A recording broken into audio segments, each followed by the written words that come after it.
آداب، میں ہوں وسعت اللہ خان اور میرے ساتھ ہیں زرار کھوڑو، اور آپ کو بخوبی علم ہے کہ صوبہ پنجاب اور خیبر پختونخوا کی جو صوبائی اسمبلیاں ایک مہینے پہلے ٹوٹ گئی تھیں اور جن کے انتخابات آئین کے مطابق 90 روز کے اندر ہونا ہے، وہ بھی ڈسپیوٹڈ صورتحال ہو گئی ہے۔ حالانکہ بلیک اینڈ وائٹ میں لکھی ہوئی چیزیں ہیں، کوئی بھی بچہ بھی پڑھ کے بتا سکتا ہے کہ اس کا مطلب کیا ہے، لیکن جب ہر ادارہ اور ہر مقتدر زدم زدی پہ اتر آئے اور دنگل شروع ہو جائے تو کچھ پتہ نہیں چلتا اس آپا دھاپی میں، اور بالآخر بعد میں کورٹ کو ہی فیصلہ کرنا پڑتا ہے۔ یہی صورتحال کچھ یہاں بھی ہے۔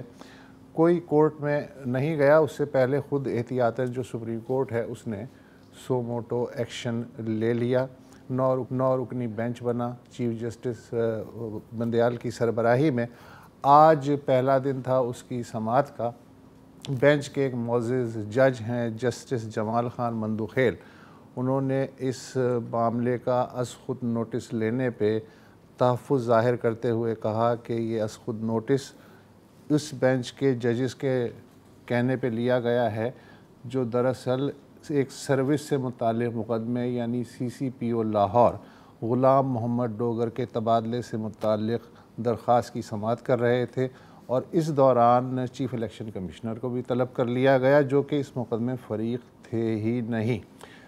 جسٹس مندوخیل نے اشارتاً اس مبینہ آڈیو لیک کا بھی ذکر کیا جس میں ایک ساتھی جج کا نام لیا گیا تھا، اور پاکستان بار کونسل نے اس جج کی بینچ میں موجودگی پہ تحفظات ظاہر کیے ہیں۔ باقی فریقین کچھ ہیں، انہوں نے بھی ایسا ہی کچھ کہا ہے، اور جسٹس مندوخیل نے کہا کہ از خود نوٹس لیتے ہوئے فری اینڈ فیئر ٹرائل سے متعلق آرٹیکل 10A کو نظر انداز کیا گیا۔ اس کے علاوہ بھی کچھ آبزرویشن سامنے آئی ہیں۔ ہمارے ساتھ بیرسٹر اسد رحیم موجود ہیں۔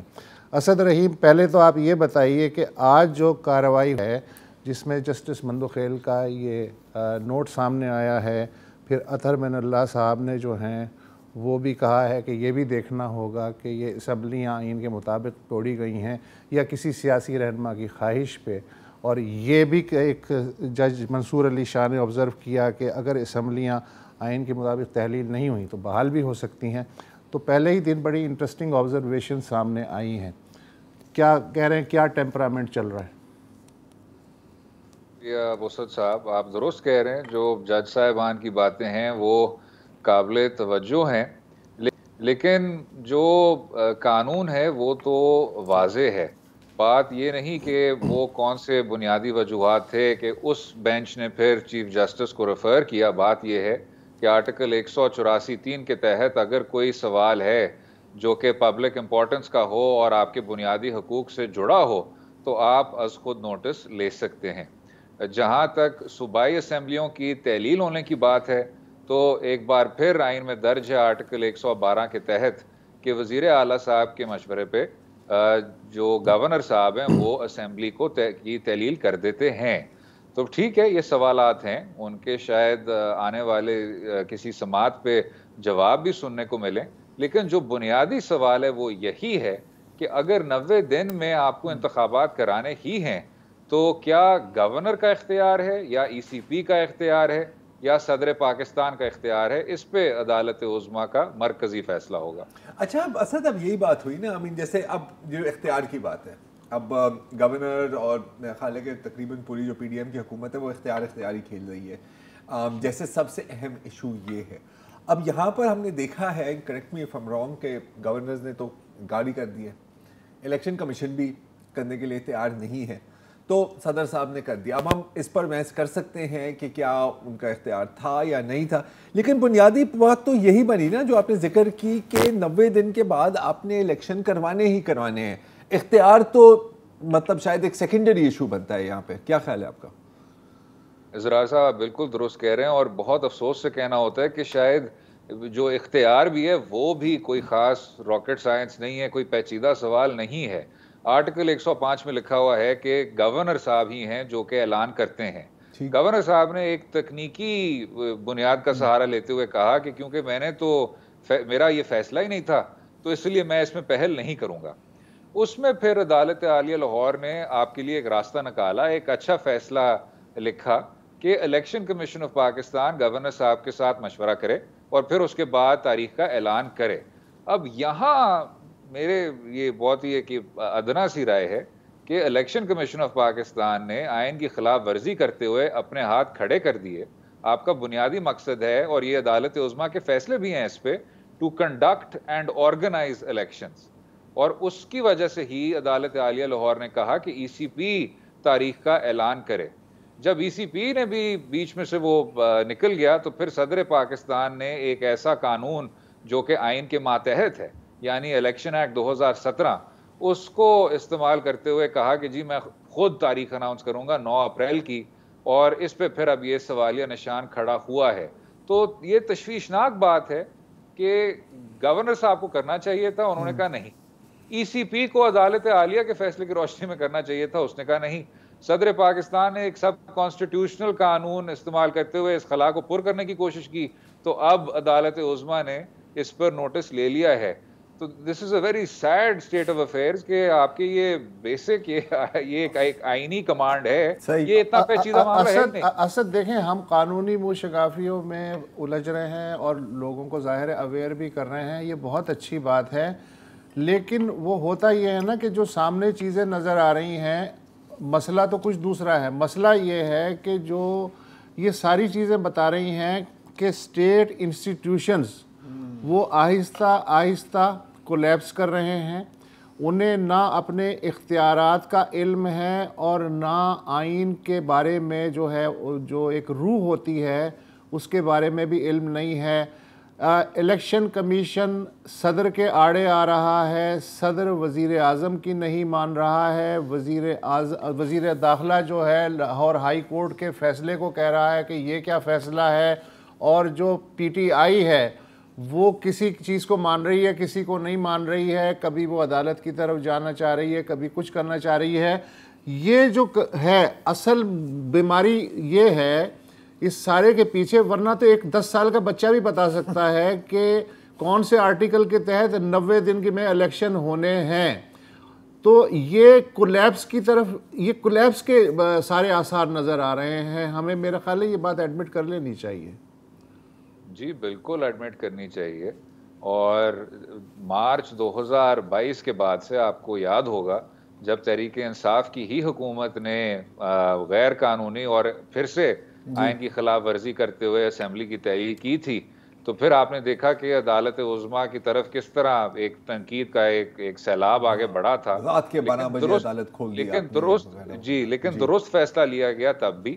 اور پھر جب اسی عدالت نے تحریک انصاف کے حق میں فیصلہ کیا پنجاب اسمبلی اور دوست مزاری کے کیس میں, تو پھر آپ نے دیکھا کہ دوسری جانب جو سارے جو ایک وہ پی ڈی ایم کے لوگ تھے جو کہ کہہ رہے تھے کہ ہم آئین کی دفاع کرنے میں پہل کریں گے, وہ بھی ایک دم سے خاموش ہو گئے. تو افسوس سے کہنا ہوتا ہے کہ اس مرحلے پہ ہم کیوں پہنچتے ہیں, جس طرح وسعت صاحب نے ابتدائیہ میں ذکر کیا کہ بالآخر جو ایک بچہ آپ کو بتا سکتا ہے اور جو ایک بہت بنیادی آئینی اور پارلیمانی پروسیسز ہیں, ان کو آپ عدالتوں میں کیوں گھسیٹتے ہیں. اس بات کو تسلیم کر لینا چاہیے کہ اس پچھلے سال جماعتوں کی جانب سے, اداروں کی جانب سے, ہماری ریاست کی جانب سے ایک بریک ڈاؤن دیکھنے کو ملا ہے.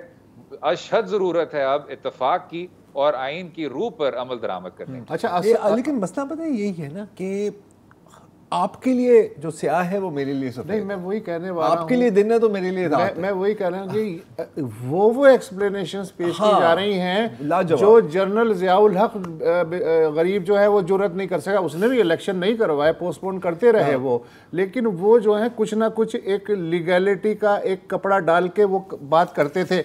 جواز کیا پیش کیے جا رہے ہیں جی, ٹیررزم جو ہے اس کی وجہ سے الیکشن نہیں ہو سکتے.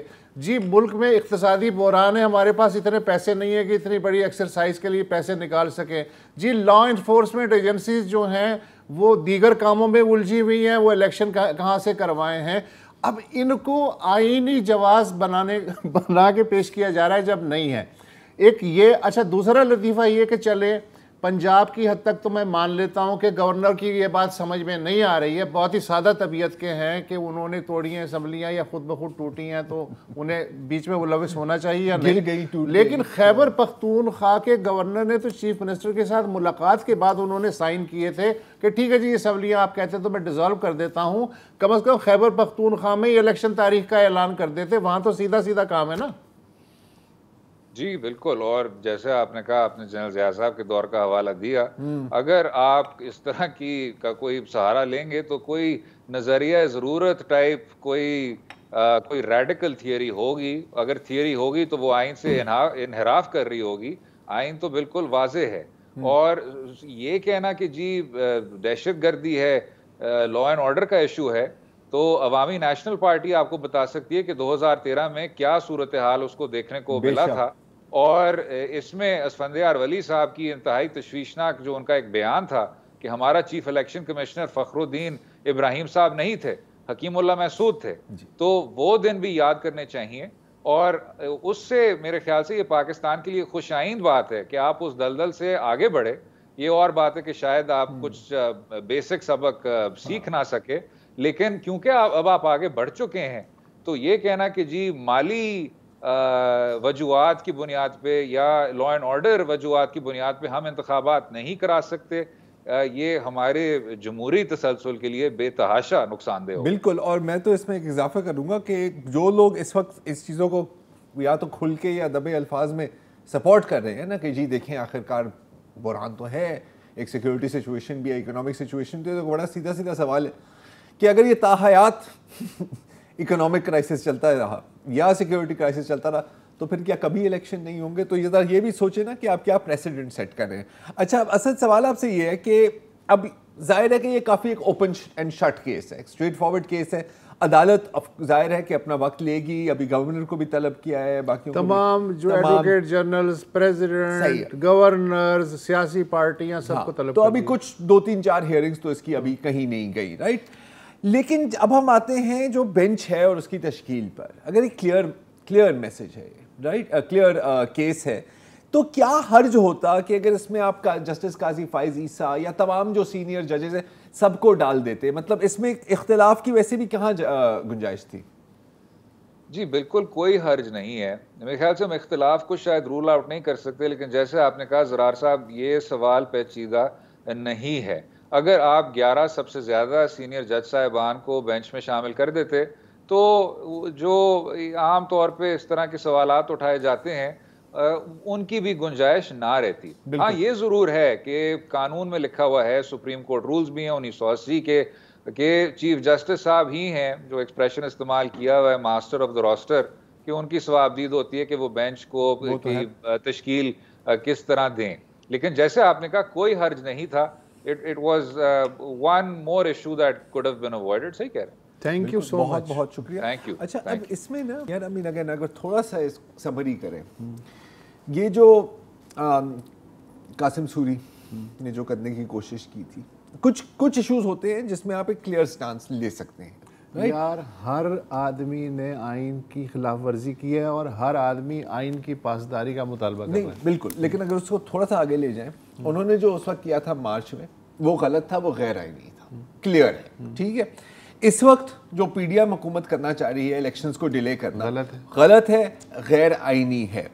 اب اگر بندہ اس کو سپورٹ کرے تو پھر یار اگر کل کوئی فوجی عامر آتا ہے نا تو پلیز زپر بند رکھنا, اپنے سویلین عامر بھی آتا ہے, سویلین عامر آتا ہے, لیکن اپنا زپر منہ بند کرنا, یہ نہ کہنا کہ انہوں نے آئین کو پامال کیا ہے کیونکہ آپ اسی آئین کی پامالی کو سپورٹ کر رہے ہیں.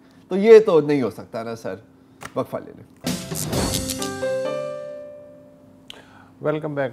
وفاق میں کسی اور وجہ سے کھچڑی پک رہی ہے, بلوچستان میں کسی اور وجہ سے کھچڑی پک رہی ہے. ایک واردات ہوئی, سب سے پہلے لگا کہ انسانی حقوق کا معاملہ ہے, پھر معلوم ہوا کہ خاندانی ڈسپیوٹ بھی اس میں آ گئے, پھر پتہ چلا کہ کوئی قبائلی مناقشہ شروع ہو گیا, اب وہ سیاسی رنگ بھی لے رہا ہے. ہم پچھلے 3 دن سے برابر اس کی کوریج بھی کر رہے ہیں. صوبائی وزیر مواصلات و تعمیرات عبدالرحمان کھیتران 10 روزہ جسمانی ریمانڈ پہ پولیس کے حوالے کر دیے گئے ہیں, اور کوئٹہ میں جو مری قبیلے کا احتجاج ریڈ زون میں وہ جاری ہے.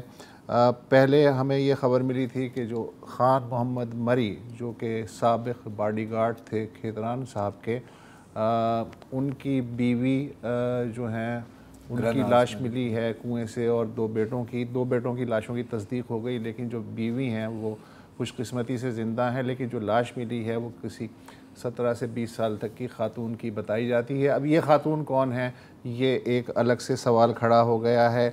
پہلے یہ خبر آئی کہ باقی جو ان کے 5 بچے ہیں خان محمد مری کے، وہ 2 مختلف علاقوں سے بازیاب ہو گئے ہیں، لیکن پھر یہ خبر آئی کہ ایک بیٹا اور ایک بیٹی اور ایک بیٹا وہ اور والدہ بازیاب ہوئے ہیں، باقی 2 بچے جو ہیں ان کی تلاش جاری ہے۔ اچھا، ہمارے ساتھ شہزادہ ذوالفقار جو سینئر تجزیہ کار ہیں، صحافی ہیں، وہ موجود ہیں۔ شہزادہ ذوالفقار صاحب، یہ جو واقعہ ہے، اب اس کی جو بھی نوعیت ہو، یہ جو بھی سمت اختیار کرے، وہ تو خیر قانون جانے اور سیاست جانے، لیکن یہ جو اس طرح کے اندھوناک واقعات ہیں، یہ تبھی سامنے آتے ہیں جب کسی ایک فریق جو ہے دوسرے فریق کے ساتھ بھانڈا پھوڑنے کی جو جنگ ہے اس میں مصروف ہو جاتا ہے۔ اس سے پہلے جب یہ واقعات ہو رہے ہوتے ہیں، ہر طرف چپ ہوتا ہے، ایسے واقعات سامنے نہیں آتے۔ تو اس کا تعلق جو ہے انسانی حقوق سے یقیناً ہے، لیکن اس کا تعلق وہاں کا جو یہ ایک بہیمانہ جو خاموشی کا نظام ہے اس کے ساتھ بھی جڑا ہوا ہے، اور یہ کوئی نئی بات نہیں لگ رہی ہے۔ آپ تو وہاں کے ہیں، بتائیے ایسا ہی ہے یا کچھ اور ہے؟ گوسا صاحب بہت شکریہ۔ میرے خیال میں سب سے پہلے ہمیں اس بات کی تو کریڈٹ اس ٹیکنالوجی کو دینی چاہیے کہ آئی ٹی کی ٹیکنالوجی اور سوشل میڈیا، بالکل موبائل، آج اگر یہ واقعات پہلے بھی ہوتے تھے، یہ کوئی نئی بات نہیں ہے جس طرح آپ نے کہا، لیکن اس وقت سوشل میڈیا نہیں تھا، اس وقت کیمرے کی آنکھ سے یا ویڈیو آپ نہیں بنا سکتے تھے، آپ تصویریں نہیں کھینچ سکتے تھے۔ اب تو یہ تمام چیزیں آ گئی ہیں، اور یہ سوشل میڈیا نے اگر پازیٹیو سمت میں اس کو استعمال کیا جائے، بہت سے سوشل ایولز کے خلاف آپ بالکل آپ کہہ لیں کہ آپ اس کو چیلنج کر سکتے ہیں اور اس کو لوگوں کے سامنے سچ لا سکتے ہیں۔ اب یہ بات بالکل آپ نے کہا، جب تک یہ تو ہوتا ہے نا، کھچڑی اس وقت پکتی ہے جب دونوں وہ کہتے ہیں کہ آپ میرے انٹرسٹ کو سرو کریں، میں آپ کے انٹرسٹ کو سرو کر رہا ہوں۔ اسی وقت حکومتیں بھی اسی وقت ٹوٹتی ہیں، اسی وقت جڑتی ہیں، دوستیاں بھی اسی وقت ہوتی ہیں کہ جب ایک دوسرے کو، جب ایک انٹرسٹ کا جو کلیش آئے وہ آ جائے، جیسے آج آپ نے دیکھا سردار عبدالرحمان کھیتران ہیں، ان کے بیٹا مجھے بتائیں کب باپ کے خلاف اٹھتا ہے؟ تبھی اٹھے گا جب اس کے انٹرسٹ جو ہیں وہ کلیش ہوں گے، یا اس کے انٹرسٹ کو، ایک فریق کے انٹرسٹ کو تھریٹ ہوگی۔ تو دونوں میں سے فریق، یہ تو بعد میں پتہ چلے گا، باپ کے انٹرسٹ کو تھریٹ ہوئی، بیٹے کے انٹرسٹ کو تھریٹ ہوئی، لیکن وہ صف آراں ہیں اور بالکل ایسے ہیں کہ ایک دوسرے کے خون کے پیاسے، کہ وہی بیٹا اس کا نہ صرف پولیٹیکل رائیول تھا، بلکہ اس تمام واقعات کو اس کے پیچھے کہتے ہیں کہ وہی ہے، اور وہ سوشل میڈیا پر وہ تصویریں پہ اپلوڈ کر رہا تھا کہ میرا والد غلط بیانی کر رہا ہے، بالکل غلط ہے، یہ دیکھیں میں تصویریں ان کے گھر میں موجود ہیں، یہ سارے بچے ان کے گھر میں موجود ہیں، یہ دیکھیں۔ تو وہ بہت اس نے ہیلپ کیا، پولیس کو بھی بہت ہیلپ کیا، اور میرے خیال میں اس نے قانون کو اور اس کو، اگر یہ ہمیشہ اس طرح کرتے رہے تو میرے خیال میں غریب عوام یا جو ڈاؤن ٹروڈن لوگ ہیں، اب اس سے ایک بات تو ثابت ہوئی کہ باپ بیٹے کی لڑائی ہو یا سرداروں کی لڑائی ہو، مہرہ اس خونی شطرنج پہ عام آدمی ہی بنتا ہے، مرتا وہی ہے، مہرہ وہی پٹتا ہے۔ اب اصل مسئلہ یہ ہے کہ یہ جو لاشیں ہیں، ان کا قاتل کون ہے؟ ظاہر ہے کہ پولیس کو اس کے لیے ٹائم چاہیے۔ اچھا، اس کے علاوہ یہ جو ہم سنتے رہتے ہیں، ایک جرنلزم کی ٹرم ہے نجی جیل، یا جبری طور پہ رکھنا یا غلام بنا کے رکھنا، اس کی عملی ڈیفینیشن میں بلوچستان کی حد تک آپ سے پوچھنا چاہتا ہوں، کیا ہے کہ میرا جو خاندان ہے اس کو مقید کر دیا جاتا ہے، جیسے سینٹرل جیل ٹائپ کسی جگہ میں، یا کسی حویلی سے باہر جانے کی اجازت نہیں ہوتی، یا اپنے علاقے سے باہر اسے کہا جاتا ہے کہ تو قدم نہیں رکھے گا؟ نوعیت کیا ہوتی ہے، اور یہ معاملہ کتنا صرف ایک آدھ قبیلے کا یا ایک آدھ سردار کا ہے، یا پوری بہت ساری جگہوں پہ پھیلی ہوئی ہے یہ وبا؟ آپ کی اس بات سے پہلے اس بات کا ضرور چھوٹا میں ذکر کروں گا. آپ نے کہا کہ پولیس جانے اور پولیس سے ایک ٹائم لگے گا. میری اپنی بالکل ایک میرا وہ ہے ایک یقین ہے کہ ایڈمنسٹریشن اور پولیس کو اختیار دے دیا جائے, بہت جلدی ڈھونڈیں گے. ایک قبائلی علاقہ اور ایک ڈسٹرکٹ اور ایک گاؤں اور ایک علاقہ بہت چھوٹا ہوتا ہے. مجھے تو یہ بتائیں کہ ڈیڈ باڈیز کیوں 2 مہینے کے بعد کیوں نہیں ملی, 2 دن کے بعد, 1 دن کے بعد کیوں ملی؟ کس نے اطلاع دی؟ کوئی ایسا بندہ ہے یہ جانتا تھا اور اس نے اطلاع دی, اسی بندے پر ہاتھ ڈالا جائے, پتہ چل جائے گا سارا کچھ کہ میں نے کیا ہے, کس کی ایما پہ کیا ہے. اور ایک اس میں تھوڑا سا میرے خیال میں ایک نیا پہلو آیا ہے جس کا میں ذکر ضرور کروں گا کہ یہ خاتون جس کی بارے میں وہ خان محمد کہہ رہا تھا کہ میری وائف ہے, آج پتہ چلا اس کی وائف نہیں ہے لیکن اس کی شناخت نہیں ہو رہی. اب ایسا مجھے لگتا ہے کہ کیونکہ ڈاکٹرز بھی کہہ رہے ہیں کہ اس کے لڑکی کے ساتھ زیادتی ہوئی ہے, زیادتی کے بعد اس کو پھر مارا گیا ہے, قتل کیا گیا ہے. پھر ان 2 لوگوں کو یہ کتنی سیاہکاری جو بلوچستان میں بھی اور سندھ میں بھی یہ ہے کہ وہ بینٹ چڑھا دیتے ہیں کسی خاتون کو. اب اس خاتون سے بھی بیزار ہو کر اس کو زیادتی کرا کے اس کو کہا کہ چلو بھائی یہ اس کو فارغ کر کے اور سیاکاری کا رنگ بنائے کہ یہ ٹرائبل معاشرے میں ہوتا ہے. اب آتی ہے آپ کی بات جو آپ نے کہا کہ نجی جیل. دیکھیں پرانے وقتوں میں تو کمپاؤنڈ ہوتا تھا سردار کا کمپاؤنڈ ہے, اس کمپاؤنڈ سے اس بندے کو خود پتا ہوتا تھا کہ میں نے باہر نہیں نکلنا, میں نکلا گیا تو مارا جاؤں گا, اور وہ وہیں اسی چکر میں اسی میں رہتا ہے جب تک سردار کی مرضی نہ ہو. آج بھی سردار جو ہے کسی کے ٹریکٹر, کسی کے موٹر سائیکل, کسی کی گاڑی کو امپاؤنڈ اپنے اس میں کر دیتے ہیں اور اس کے بعد اس کو کہتے ہیں کہ آپ نے کوئی غلط کام, ان کے نقطۂ نظر سے غلط کام کیوں کیا, وہ پھر منت سماج کے یا کوئی اس نے جرمانہ ادا کیا اور وہ کیا, پھر وہ اس کو دے دیا. لیکن ایک اگر آپ کو یاد ہو کہ ایک ٹی وی پر, اگر نام میں لوں یا نہ لوں اس کا, جیو ٹی وی, اس پر ایک اسی طرح کی ایک ویڈیو آئی تھی جو سوئی کمپاؤنڈ میں تھا, اور اس میں بھی یہ بتایا گیا تھا کہ یہ بھی ریسنٹلی کوئی 2-3 سال ہوتے ہیں کہ جی اس میں اتنے لوگ بند ہیں. اس میں باقاعدہ سلاخیں تھیں, دروازہ بنایا تھا, وہ ان لوگوں کو سزا بھی دیتے تھے, ان لوگوں کو وہاں بند کرتے تھے. تو لیٹسٹ یہ جو سردار ہیں اور کچھ ایسے سردار ہیں جو بنائے گئے ہیں جن کو ویسی پگ پہنا دیا اور آپ نے حکومت کی حمایت کرتے رہو گلی کوچوں میں اور جا کے نعرے لگاتے رہو, ہمارے وہ یہ کام کرتے ہیں اور یہ کام سرداروں کا ہے. وہ جرمانے بھرتے ہیں, لوگوں کو امپاؤنڈ کرتے ہیں, بٹھا دیتے ہیں, اور یہ باؤنڈڈ لیبر ٹائپ بھی ہے کہ وہ ان کے گھروں میں کام کر رہے ہوتے ہیں, ان کو کھیتوں میں بھی چلا رہے ہوتے ہیں, اور ان کو پتا ہے کہ ہم نہیں جا سکتے, نکل ہی نہیں سکتے, اور یہ عام ہے, یہ کوئی ایسی بات نہیں ہے. اور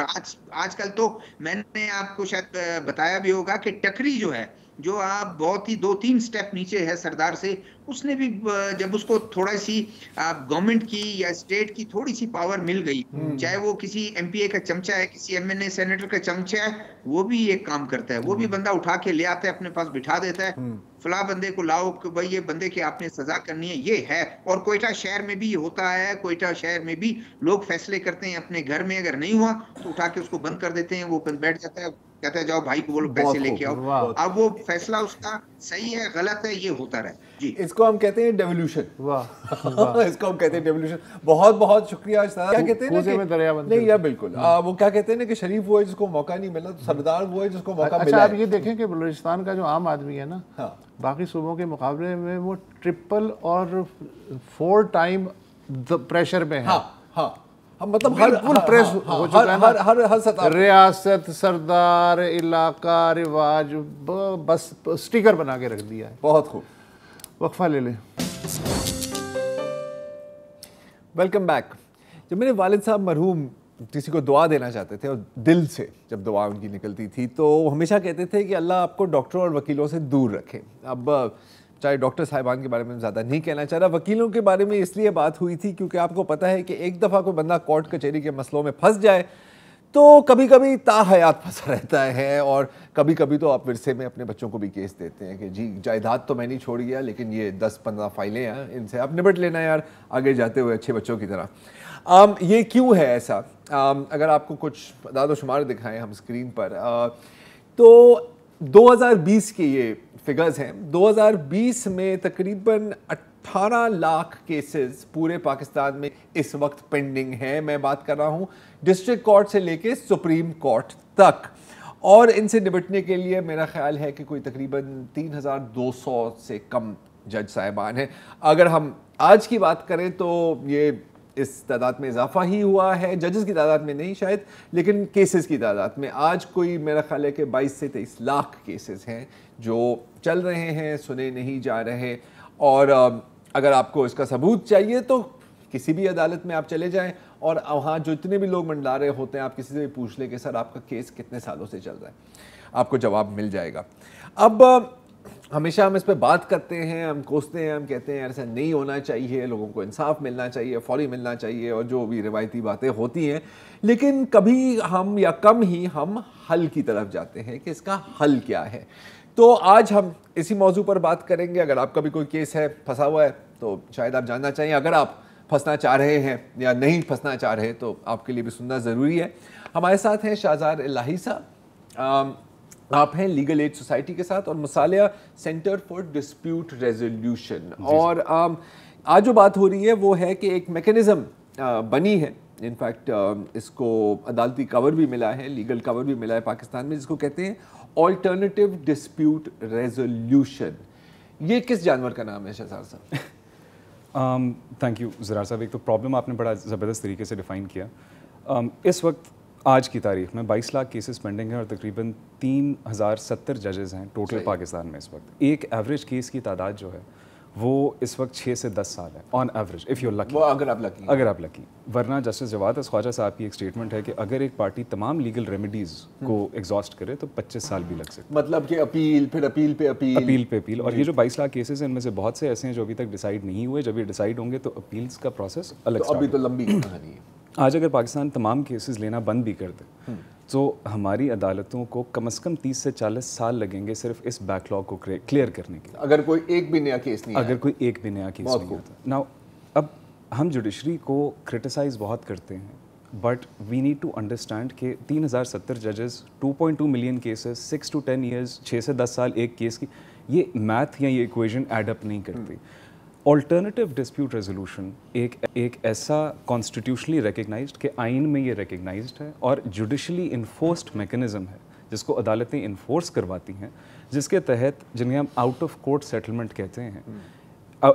آلٹرنیٹیو ڈسپیوٹ ریزولوشن دنیا کے بہت سارے ممالک میں اس وقت اڈاپٹ ہو چکا ہے, اور آلٹرنیٹیو ڈسپیوٹ ریزولوشن کی بہت ساری اقسام ہیں, جس میں سے آربیٹریشن, میرا نہیں خیال کوئی ایسا پاکستانی ہے جس نے آربیٹریشن کا, جس کا لیگل اس سے واسطہ پڑتا ہے یا کارپوریٹ سیکٹر میں ہے, جن کا آربیٹریشن کا جن کو نہ پتا ہو. مطلب کسی تھرڈ پارٹی کو میرا اور وسعت کا مسئلہ ہے, میں کہوں گا یار آپ نیوٹرل بندے ہو, آپ آ کے حل کریں, اور میں ڈیسیجن لوں گا. سو آربیٹریشن میں فیصلہ کروں گا, آپ دونوں کے کیس اور آپ کے جو وکیل ہیں ان کا کیس سن کے میں فیصلہ دوں گا کسی ایک یا دوسری پارٹی کے حق میں. اس کا مسئلہ یہ ہے کہ اس میں بھی آبجیکشن فائل ہوتی ہے, and objection is almost as good as an appeal in terms of the time.